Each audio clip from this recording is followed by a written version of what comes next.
Tadi disebut bahwa kita butuh kolaborasi. Saya sangat setuju, Pak. Dalam posisi yang kita terhubung dengan banyak pihak tanpa ada barrier, ini memang bukan lagi kompetisi, tapi kolaborasi.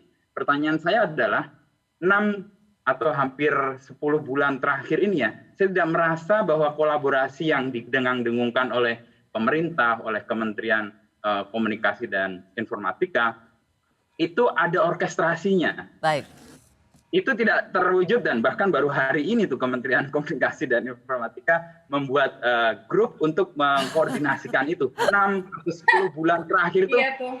Tadi kita dia diundang sendiri, grup, mau tahu ya, dan grup WhatsApp. itu kayak pemerintah ya menyalahkan media aja ketika ada hoax. Padahal media mati-matian dan babak belur untuk melawan itu. Pak Joni Plate, silakan. Baik, terima kasih Mbak Rosi. Karena ini ditanya secara terbuka, saya jawab secara terbuka juga ya. Bahwa kolaborasi yang paling intens sebetulnya justru antara Kominfo dengan media. Sejak awal itu sudah beberapa kali dilakukan pertemuan-pertemuan antara Kominfo, saya dengan pemimpin-pemimpin redaksi. Tidak saja dengan Pemret, sampai ada forum penyiaran sendiri ya dalam WA Group itu sedari awal. Tidak saja dengan Pemret, dengan CEO-nya berulang-ulang kali. Bahkan tidak saja dengan CEO-nya, ini terbuka ya, saya sampaikan. Pemegang sahamnya pun berulang-ulang kali. Ya, hari ini pun tadi ya rapat dengan para pemimpin redaksi. Seluruhnya hadir secara virtual. Jadi itu dilakukan berulang-ulang kali dan dibicarakan secara terbuka, informasi-informasi penting itu disampaikan. Tapi saya tentu menyadari ya, media-media mainstream kita ini adalah konglomerasi. Yang diundang satu, tentu tidak seluruh ya pimpinan-pimpinan manajemen itu bisa hadir. Hanya tentu saya harapkan bahwa perwakilan satu ini bisa meneruskan kepada seluruh jaringan konglomerasinya.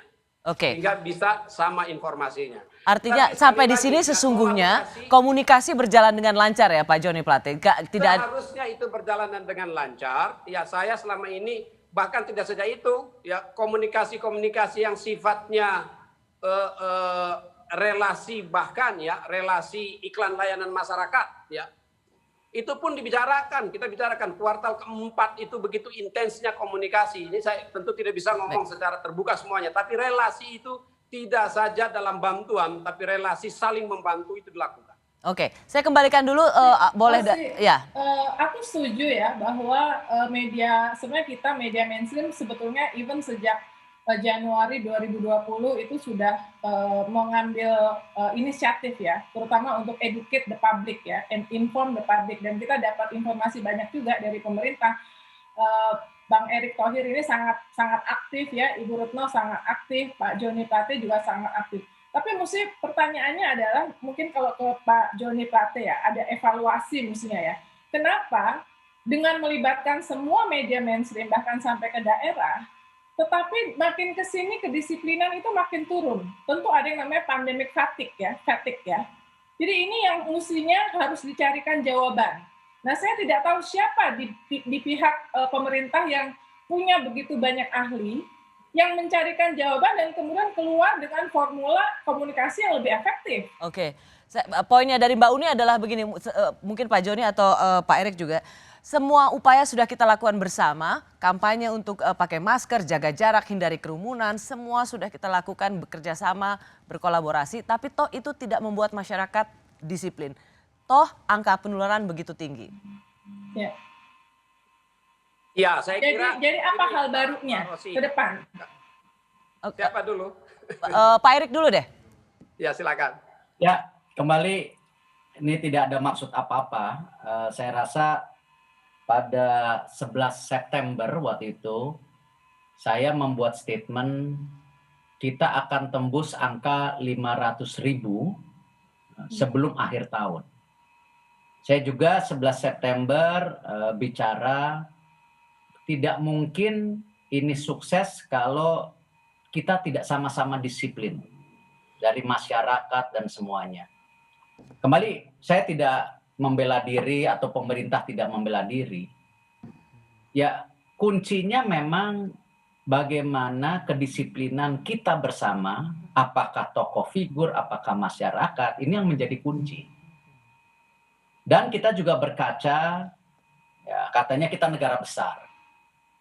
Tetapi kalau kita perbandingkan bagaimana tingkat disiplinan kita sebagai bangsa itu, ya kita mesti lihat kanan kiri. Memang kalau emang kita mau jadi bangsa besar, ya kita harus tingkatkan kedisiplinan itu.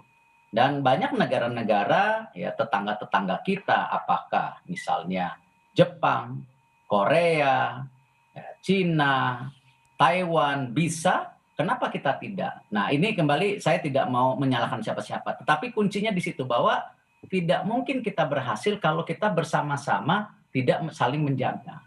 Dan statement saya juga jelas. Ketika bulan Juli pada saat itu, sebelum saya dan Bu Retno ditugaskan ke luar negeri, dan kita juga koordinasi dengan Pak Joni Plate pada saat itu, dan tentu juga Kemenkes sebagai tupoksinya, jadi kita tidak pergi sendiri, bahwa di bulan Juli itu, sebelum kita bulan Agustus September yang pergi, kita bilang, ini ada hope, bahwa tahun depan ada vaksin. Ada harapan ya? Ada harapan, tapi jangan lupa tadi protokol kesehatannya jalan. Nah, ini kembali saya rasa justru karena ini terus meningkat, ya kita harus bersama-sama masyarakat, semua tokoh masyarakat kembali mendisiplinkan. Yep.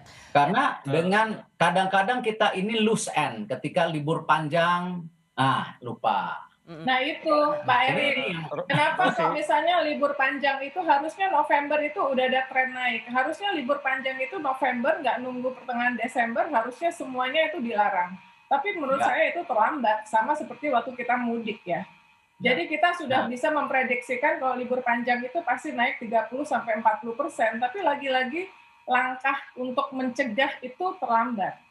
Nah, itu kembali menjadi masukan yang sangat penting. Kemarin di pemerintah sudah mulai bicara mengenai Imlek, mengenai Lebaran tahun ini seperti apa. Nah, ini memang yang kita harus sama-sama kembali tadi. Kritik dan saran, implementasi secara bersama itu kita kan negara demokrasi, harus terbuka. Dan learning proses ini, kembali saya tidak membela diri atau membela siapapun, negara lain juga melakukan proses yang sama, pembelajaran pada diri sendiri. Kontroversi yang sekarang terjadi lockdown.